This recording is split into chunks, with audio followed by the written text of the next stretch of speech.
واتقوا يوما ترجعون فيه إلى الله ثم توفى كل نفس ما كسبت وهم لا يظلمون.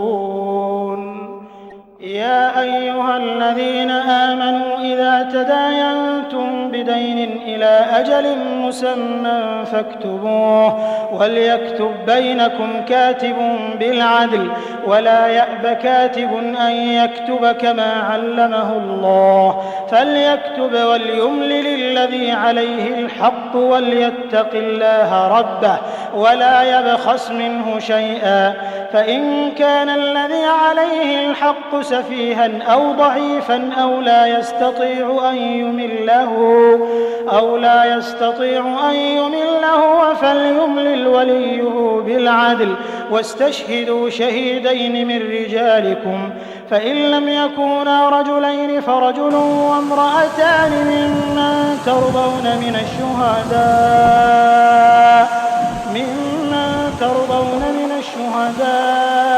أن تضل إحداهما فتذكر إحداهما الأخرى ولا يأبى الشهداء إذا ما دعوا ولا تسأموا أن تكتبوه صغيرا أو كبيرا إلى أجله ذلكم أقسط عند الله وأقوم للشهادة وأدنى ألا ترتابوا إلا أن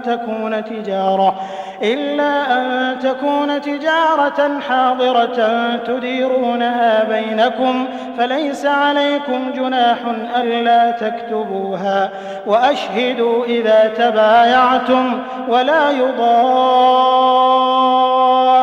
كاتب ولا شهيد وإن تفعلوا فإنه فسوق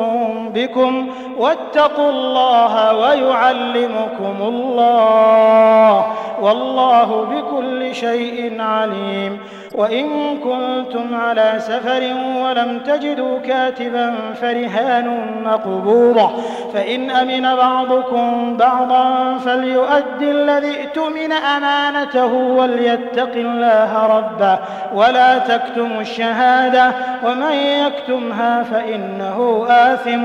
قلبه والله بما تعملون عليم.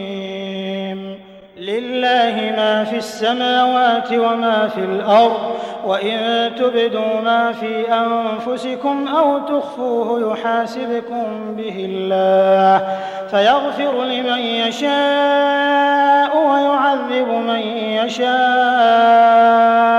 والله على كل شيء قدير. آمن الرسول بما أنزل إليه من ربه والمؤمنون كل آمن بالله وملائكته وكتبه ورسله لا نفرق بين أحد من رسله وقالوا سمعنا وأطعنا غفرانك ربنا وإليك المصير. لا يكلف الله نفسا إلا وسعها لها ما كسبت وعليها ما اكتسبت ربنا لا تؤاخذنا إن نسينا